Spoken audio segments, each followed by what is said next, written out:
అమ్మా హాసిని, ఎవరైనా పిలుచుకురా అమ్మా. అమ్మా, నా భర్తకి తల్లి స్థానంలో కూర్చొని పూజ చేయించాలి, చేయిస్తారా? లేదమ్మా, మేం పొరుగురు నుంచి వచ్చాం, మాకు చాలా పనులున్నాయి, వెళ్ళిపోవాలి.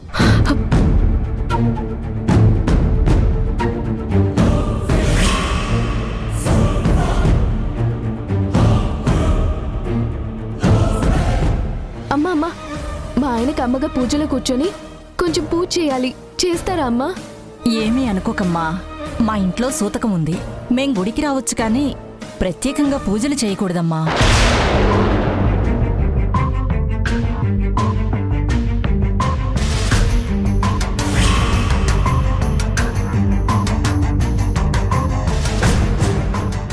అమ్మా అమ్మా అమ్మా, మా ఆయనకి పూజలో అమ్మగా కూర్చొని పూజ చేయాలి, కొంచెం చేస్తారా అమ్మా? కుదరదమ్మా, నేను అసలు పూజలో కూర్చోలేను.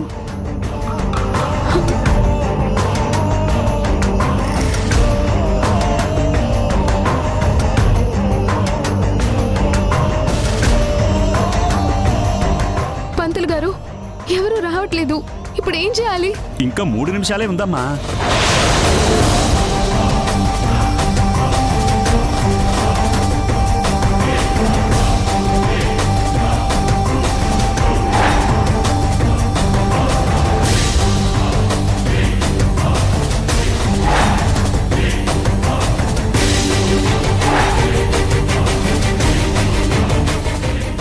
హాసిని, ఏమైంది?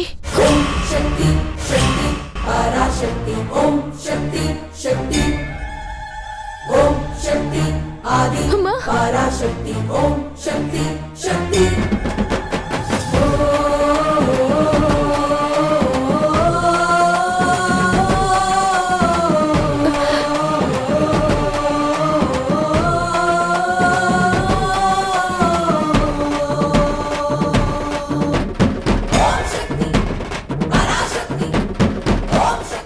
అల్లుడు గారు, ఏం జరిగింది?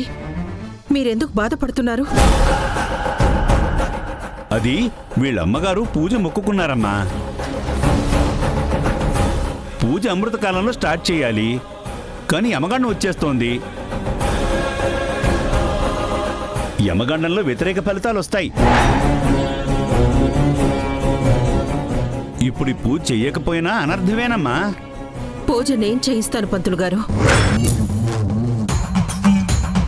నేను విక్కీకి అత్తగారిని. ఈ పూజ కోసం నా అల్లుడికి అమ్మనవుతాను.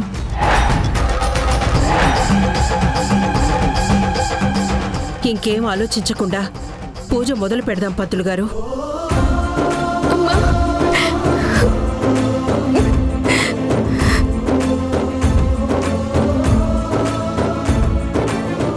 వారాహికి పండంటి బిడ్డ పుట్టాలని అమ్మవారికి మొక్కుకొని ప్రతి వారం వారాహి పేరు మీద పూజ చేయిస్తున్నానమ్మా. ఈరోజు నా అల్లుడి ఆయుష్ గట్టిపడాలని పూజ చేస్తాను. పదమ్మా. పదమ్మా. పదండి పంతులు గారు. రండమ్మా.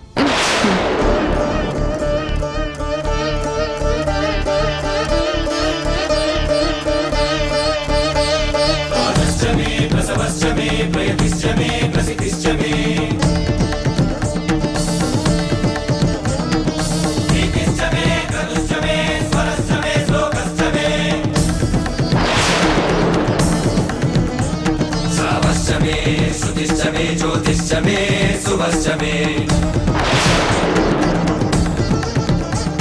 प्राणश्चमे अपानश्चमे ज्ञानश्चमे सुश्चमे चित्तश्चमे आधीतश्चमे वाच्चमे मनश्चमे चक्षुश्चमे गोत्रश्चमे दक्षश्चमे बलश्चमे